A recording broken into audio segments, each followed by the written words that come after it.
আজ আমরা পিলিং থেকে নামচি আর রাবাংলার উদ্দেশ্যে রওনা হব। তার সাথে সাথে আজই আমরা নামচি এবং রাবাংলার সমস্ত সাইট সিনগুলো ঘুরে দেখব। নামচির সেই বিখ্যাত চারধাম, তার সাথে রাবাংলা। তাই ভিডিওটা সম্পূর্ণ দেখার অনুরোধ রইল।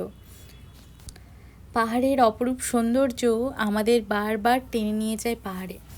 একটু ছুটি পেলেই ব্যাস, কোনো না কোনোভাবে আমরা পৌঁছে যাই পাহাড়ে, যেখানে নেই এত বড় বড় বিল্ডিং, যেখানে নেই যানজট, কোলাহল মুক্ত একটা শান্ত পরিবেশ, নিরিবিলি। দুদিন দিব্যি ভালোভাবে কাটিয়ে আসা যায়। দেখতে দেখতে পিলিংয়ে আমাদের দুদিন কেটে গেল।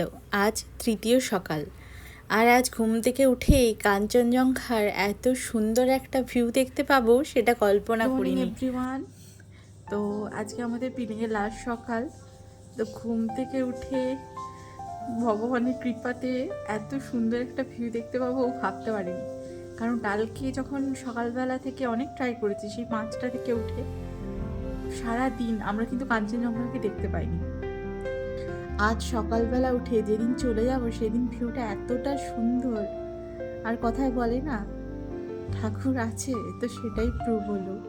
যাওয়ার আগের দিন আমরা এত সুন্দর একটা ভিউ দেখে যাচ্ছি, তোমরা ভাবতে পারবে না। আমি এখন এই বেডে শুয়ে আছি, আর এখান থেকে ভিউটা জাস্ট অসাধারণ। আমি দেখো ক্যামেরাটা ঘোরাচ্ছি, এখনো ঠিক করে ঘুম থেকে উঠিনি, আর বেডে শুয়ে আছি, আর বাইরেটা দেখো,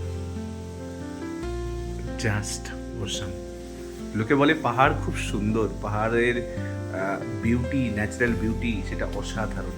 আমি সামনে থেকে একদম বেডে শুয়ে শুয়ে কাঞ্চনজঙ্ঘাকে দেখতে পাচ্ছি, পুরো কাঞ্চনজঙ্ঘার সমস্ত সিরিজকে দেখতে পাচ্ছি। আমার এখানে এসে একটা জিনিস মনে হলো যে কোনো জিনিস অনেক বেশি সুন্দর হয়, সেই সুন্দরের পেছনে কিন্তু অনেক স্ট্রাগল থাকে। আমি কাঞ্চনজঙ্ঘা আসতে হয়েছে আমাদেরকে, এই পোর্শনে আসতে প্রায় শিলিগুড়ি থেকে 7 ঘন্টা জার্নি করতে হয়েছে। তো কিছু সুন্দর জিনিস পাওয়ার জন্য না অনেকখানি কষ্ট করতে হয়। আর এখানকার মানুষের যে স্ট্রাগল, এখানে প্রায় -7। এত সুন্দর একটা ভিউ, তাই আর অপেক্ষা করলাম না, দৌড়ে ছাদে চলে গেলাম। সেখান থেকে আরও ক্লিয়ার ভিউ পাওয়া যাচ্ছে। আমার পেছনটা দেখতে পাচ্ছ কতটা সুন্দর। পেছনে যে কাঞ্চনজঙ্ঘার ভিউটা আমাদের যে পুরনো 100 টাকার নোট ছিল তার সাথে হুবহু মিলে যায়। যাই হোক, এখানে আর বেশি দেরি করব না, কারণ তাড়াতাড়ি রেডি হয়ে বেরিয়ে পড়বো আমরা আজ নামচির উদ্দেশ্যে। আর নামচি থেকে আমরা যাব রাবাংলা, আর আজ নামচিতেই স্টে করব, ওখানে হোটেল বুক করা আছে। এতটা সুন্দর। আমরা এখন আমাদের হোটেলের ডাইনিং হলে বসে আছি। এখান থেকে ভিউটা জাস্ট দেখো, কাঞ্চনজঙ্ঘা।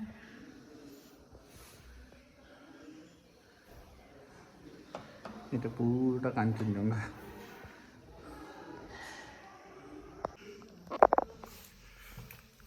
ব্রেকফাস্ট করছো?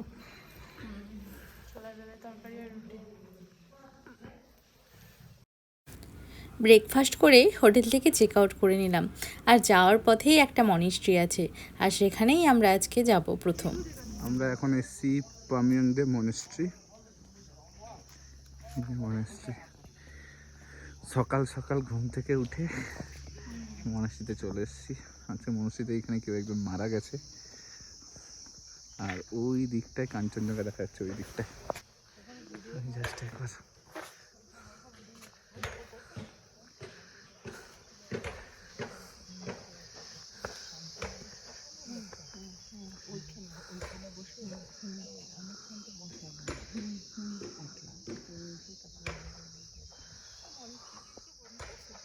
জাস্ট ভিউটা দেখো। মনিস্ট্রিতে গিয়ে কিছুক্ষণ টাইম কাটিয়ে আমরা বেরিয়ে পড়লাম নামচির উদ্দেশ্যে। মনিস্ট্রিতে গেলেই মন যেন আরও ভালো হয়ে যায়। ভেতরে এত সুন্দর একটা পরিবেশ থাকে, যেখানে বসে আপনি ঘন্টার পর ঘন্টা টাইম কাটিয়ে দিতে পারবেন। পেলিং থেকে আমাদের নামচি যেতে টাইম লেগেছে প্রায় 2 ঘন্টা মতো, আর যাওয়ার পথে রাস্তাটা খুবই ভালো ছিল। প্রথমে আমরা একটা শর্টকাট নিয়েছিলাম, কিন্তু সেই রাস্তাটা খুব খারাপ থাকার কারণে আমরা একটা অন্য রাস্তা নিলাম। আমরা এখন পৌঁছে গেছি নামচির 4 ধাম। আমরা তো সবাই জানি 4 ধাম কত ফেমাস, আর এই নামচিতে আপনারা 4 ধাম একসাথে একটা জায়গায় পাবেন। টিকিট কাউন্টার দিয়ে ভেতরে ঢুকেই আপনারা এখানে একটা জায়গা পাবেন যেখানে 4 ধাম মানে বদ্রীনাথ, জগন্নাথ পুরী, দ্বারকা, রামেশ্বরম সব একটা জায়গাতে আছে, মানে মন্দিরের মিনি ভার্সন। আমরা এরপরে সামনের দিকে এগিয়ে চলেছি। যতটা না এগিয়ে যাচ্ছি তত কাছে যাচ্ছি মহাদেবের। সেই দূর থেকেই মহাদেবের এই সুবিশাল মূর্তিটা দেখা যাচ্ছিল, কিন্তু কাছে আসাতে তার এক যেন আরও এক অন্য রূপ দেখা যাচ্ছে। এতটা সুন্দর, আর ভেতরটা আর কি বলবো, ভেতরে যেহেতু ক্যামেরা করা অ্যালাউ ছিল না তাই ভেতরটা নিতে পারিনি, কিন্তু বাইরে থেকে এত সুন্দর লাগছিল। আর তার সাথে সাথে 4টা ধামের সমস্ত মন্দিরগুলোর মিনি ভার্সন এখানে আছে, আর তেমনই সুন্দর আর পরিষ্কার পরিচ্ছন্ন। এই যে 4 ধাম নামচির এমন একটা সুন্দর জায়গায় অবস্থিত যেখানে এক পাশ থেকে দেখা যায় কাঞ্চনজঙ্ঘা, তেমনই পাহাড়ের ফুরফুরে হাওয়া, তার মধ্যেই 4টি ধামের মন্দির। যাই হোক, আমরা সবগুলো ধাম ঘুরে ঘুরে দেখলাম। এখনও পর্যন্ত 4টি ধামের মধ্যে একটি ধামই আমি দর্শন করতে পেরেছি, সেটা হলো জগন্নাথ পুরী। বাকি 3টে ধাম এখনও পর্যন্ত আমার দেখা হয়নি, কিন্তু আজ এই নামচিতে সেই 4টি ধামের দর্শন করে মনে এক আলাদাই তৃপ্তি। চলুন ভেতরটা আপনাদেরকে ঘুরে দেখাই।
চারধাম ঘোরা কমপ্লিট হলো। এখানে আমরা 1 থেকে 2 ঘন্টা টাইম কাটিয়ে বেরিয়ে পড়লাম আমাদের পরবর্তী গন্তব্যস্থল রাবাংলার উদ্দেশ্যে।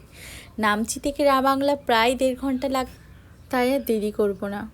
আমরা এখন পৌঁছে গেছি রাবাংলা। দূর থেকেই দেখা যাচ্ছে বুদ্ধদেবের সেই সুবিশাল মূর্তি। চলুন এখন নিচটাতে ঘুরে দেখি। চারিদিকটা এতটা সুন্দর, যেখানেই যাচ্ছি দেখে মন ভরে যাচ্ছে। আর তার সাথে সাথে পাহাড়ের সেই গাছগুলো এতটা ভালো লাগে আমার, ভেবেছিলাম একবার নিয়ে আসবো, কিন্তু রাস্তায় আনতে আনতেই গাছটা নষ্ট হয়ে যাবে। চলুন এবার নিচে যাওয়া যাক। আর আপনারা যারা এত বড় এরিয়াটা হেঁটে ঘুরতে পারবেন না, তাদের জন্য কিন্তু গাড়িরও ব্যবস্থা আছে।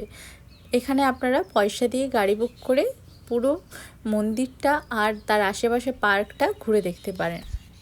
এতটা জায়গা জুড়ে এই পার্কটা আছে, যেটা হেঁটে হেঁটে ঘুরতে সত্যিই পা ব্যথা হয়ে যায়।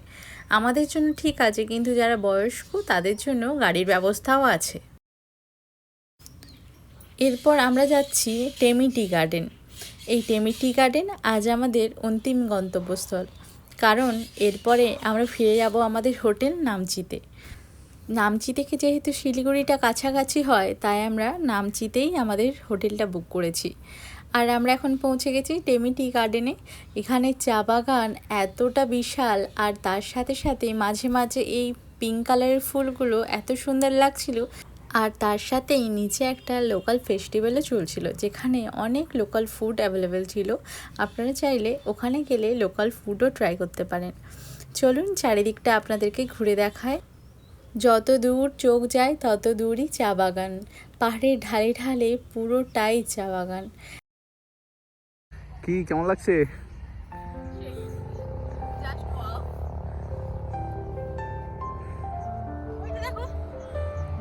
এই চা বাগানটা জাস্ট বলে বোঝানো যাবে না, এতটা সুন্দর।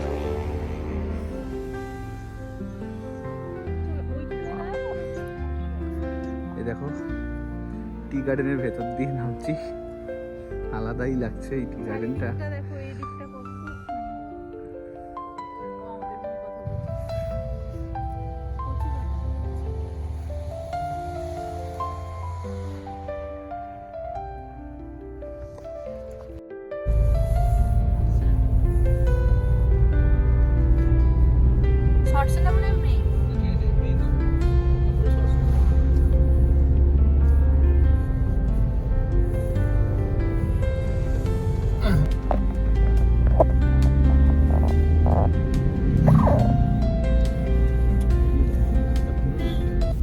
টেমিটি গার্ডেন থেকে আমরা এখন বেরিয়ে পড়েছি নামচির উদ্দেশ্যে। এখান থেকে প্রায় আমাদের 40 মিনিট মতো লাগবে। আর সূর্য যেহেতু অস্ত চলে গেছে আর বেশিক্ষণ থাকা যাবে না, এরপরেই সন্ধে নামবে। কারণ পাহাড়ের রাস্তাতে যত রাত হয় ততটাই ভয় বাড়ে। চলুন আর দেরি করব না, আমরা এখন পৌঁছে গেছি নামচিতে। আর নামচিতে পৌঁছেই হোটেলে আমরা চেক ইন করে নেব। দার্জিলিংয়ের মতো নামচিতেও ম্যাল রোড আছে, একেবারেই ম্যাল রোডের ওপরেই আমাদের হোটেল ছিল, হোটেল পদ্মশোভা। আর আমরা এসেই হোটেলে চেক ইন করে বেরিয়ে পড়েছি একটু চারিদিকটা ঘুরে দেখব বলে। কারণ নামচিতেই রাতটুকু, কাল সকালে তো আবার ট্রেন ধরতে আমাদের শিলিগুড়ি চলে যেতে হবে। তাই আর বেশি দেরি করব না, যতটুকু হাতে টাইম আছে টাইমটাকে ইউটিলাইজ করা যাক। তাই আমরা বেরিয়ে পড়েছি ম্যাল রোডটা একটু ঘুরে দেখব বলে।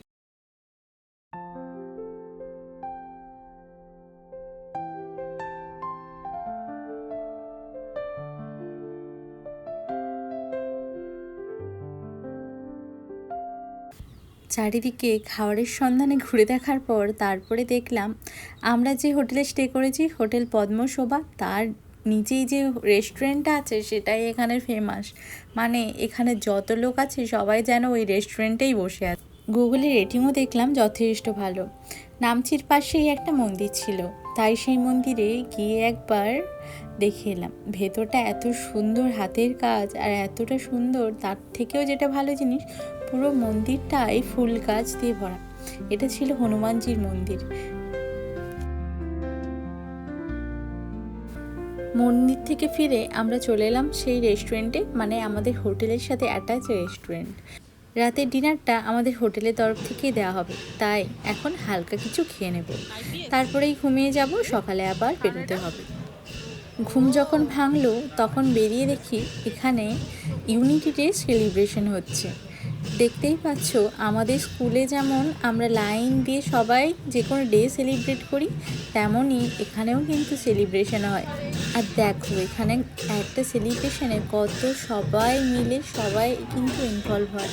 আমাদের মতো নয় যেখানে শুধু স্টুডেন্টরা ইনভলভ থাকে, এখানে পুলিশ থেকে অনেক বয়স্ক লোকেরা সবাই কিন্তু একসাথে হেঁটে চলেছে।